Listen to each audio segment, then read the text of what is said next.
In 1991, Bugatti built the most technologically advanced supercar in the world. The EB110 was so far ahead of the game it made anything from Jaguar, Ferrari and Lamborghini look prehistoric.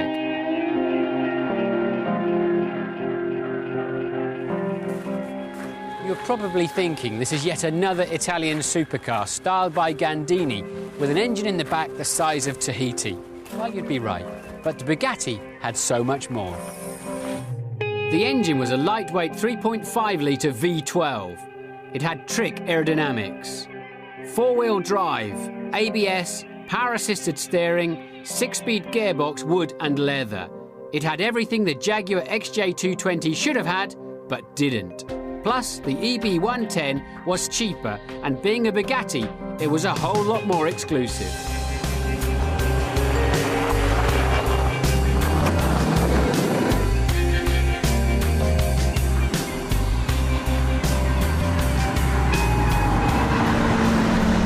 Considering this is over a decade old, I'm a fan of the car from Granite looks and the technology they tried to apply.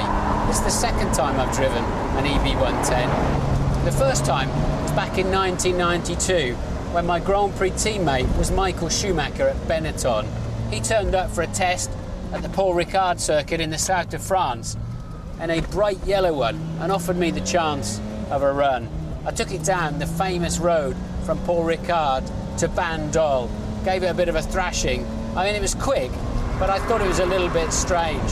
Had no power till it got to about 5,000 revs. And then you have to keep stirring up the wide gated gearbox to keep it running. I told Michael when I got back to the circuit and he next got out of the Benetton, yeah, it was okay, but nothing special in my view. His famous long chin dropped just a little bit further. He thought it was great. You've got to remember though, the car he'd come from was a 5-door Escort hatchback. I guess he's moved on a bit these days. But it is a car that you can cover some distance in. You could happily take somebody else's girlfriend away for a nice weekend at a country house hotel in this car. It doesn't rattle the fillings out of your teeth. I suspect it'll work better on the racetrack where you can keep it in the zone, choose your braking points, choose your gears, and that's where we're going to take it now.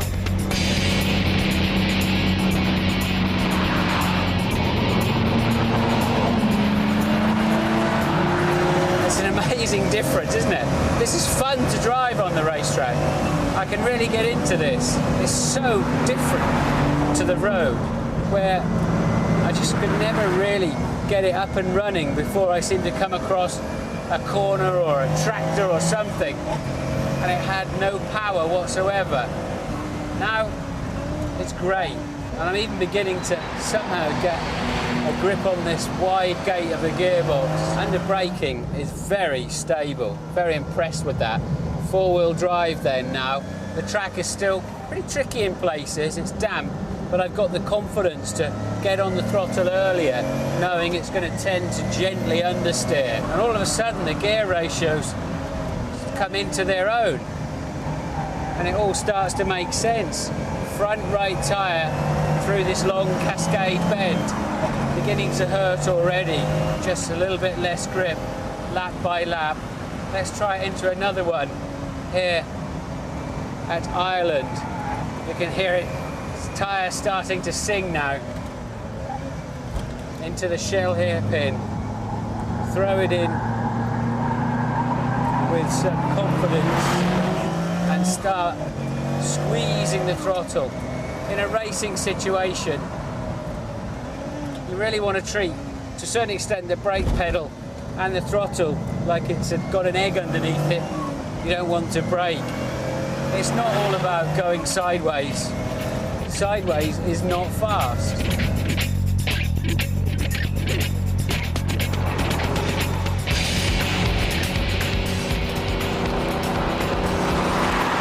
The only time this car slightly makes me nervous is over a crest where I have to start braking and downshifting. Back end just wants to step out, and it's just slightly a question of, I wonder what's going to happen next. It's easily correctable, but much happier with this car in track conditions.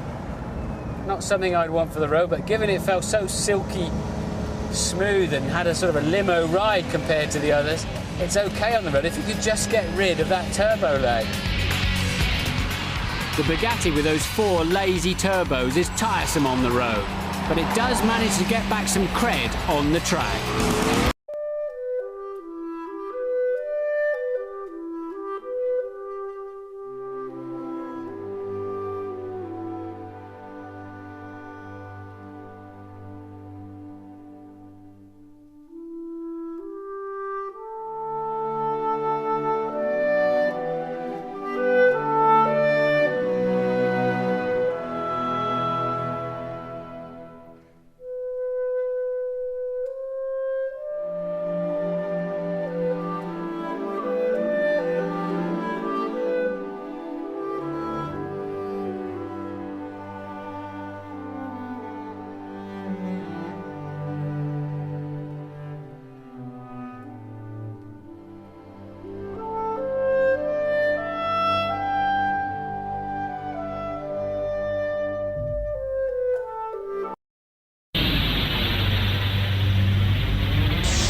This car you're familiar with, the Bugatti Veyron, the Concorde of the road. The meeting point for the most amazing collection of numbers. £1 million, 1,000